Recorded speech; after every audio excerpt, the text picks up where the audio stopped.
National para athlete चिराग त्यागी की हत्या की जांच अभी चल रही है। पुलिस ने एक दूसरे पैरा एथलीट को गिरफ्तार किया है और शुरुआती जांच में स्पोर्ट्स राइवलरी को एक पॉसिबल एंगल बताया जा रहा है। चिराग हाल ही में एशियन पैरा गेम्स 2026 के लिए क्वालिफाई हुए थे और उनका करियर तेजी से आगे बढ़ रहा था, लेकिन इस स्टेज पर इस मर्डर को क्लासिफिकेशन फ्रॉड, डोपिंग या पैरा स्पोर्ट्स के किसी बड़े सिस्टमिक इशू से जोड़ना गलत होगा, क्योंकि ऐसा कोई पब्लिक एविडेंस अब तक सामने नहीं आया है।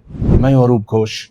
लेकिन इस घटना ने एक बार फिर पैरा स्पोर्ट्स की दुनिया पर स्पॉटलाइट डाल दी है। एक ऐसी दुनिया जो आज सक्सेस की बुलंदियों पर है, लेकिन साथ ही कुछ अनकंफर्टेबल सवालों का भी सामना कर रही है। सोचिए, रियो 2016 में इंडिया ने सिर्फ 4 मेडल्स जीते थे। टोक्यो में ये नंबर 19 हुआ। पेरिस 2024 में इंडिया ने रिकॉर्ड 29 मेडल्स जीत लिए। सक्सेस के साथ पैसा भी बढ़ा है। आज पैरालंपिक गोल्ड पर सेंटर से 75 लाख तक का रिवॉर्ड मिलता है। स्टेट गवर्नमेंट्स के कैश अवार्ड्स, गवर्नमेंट जॉब्स और स्पॉन्सरशिप डील्स अलग। जब मेडल के साथ लाखों करोड़ों रुपए जुड़े हों तो क्या सिर्फ कंपटीशन बढ़ता है या चीटिंग का टेम्पटेशन भी? पैरा स्पोर्ट्स में सबसे बड़ी डिबेट है क्लासिफिकेशन की। एथलीट्स को उनकी डिसेबिलिटी के इम्पैक्ट के हिसाब से कैटेगरीज दी जाती हैं ताकि कंपटीशन फेयर रहे। लेकिन अगर कोई अपनी डिसेबिलिटी को बढ़ा चढ़ाकर दिखाए या गलत कैटेगरी हासिल कर ले तो पूरा गेम अनफेयर हो सकता है। और ये सिर्फ थियरी नहीं है। टोक्यो पैरालंपिक्स में Indian discuss thrower Vinod Kumar ने ब्रॉन्ज मेडल जीता था, लेकिन बाद में उनके क्लासिफिकेशन पर सवाल उठे। रिव्यू के बाद वर्ल्ड पैरा एथलेटिक्स ने कहा कि असेसमेंट के दौरान उन्होंने अपनी एबिलिटीज को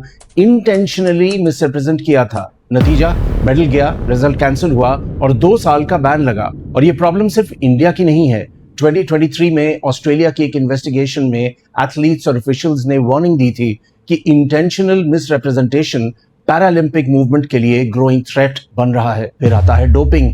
मल्टीपल पैरालंपिक इवेंट्स में एथलीट्स पॉजिटिव पाए गए हैं, according to reports. Sports circles में कई तरह की अफवाहें भी सुनने को मिलती हैं, लेकिन बिना प्रूफ के उन्हें फैक्ट नहीं माना जा सकता।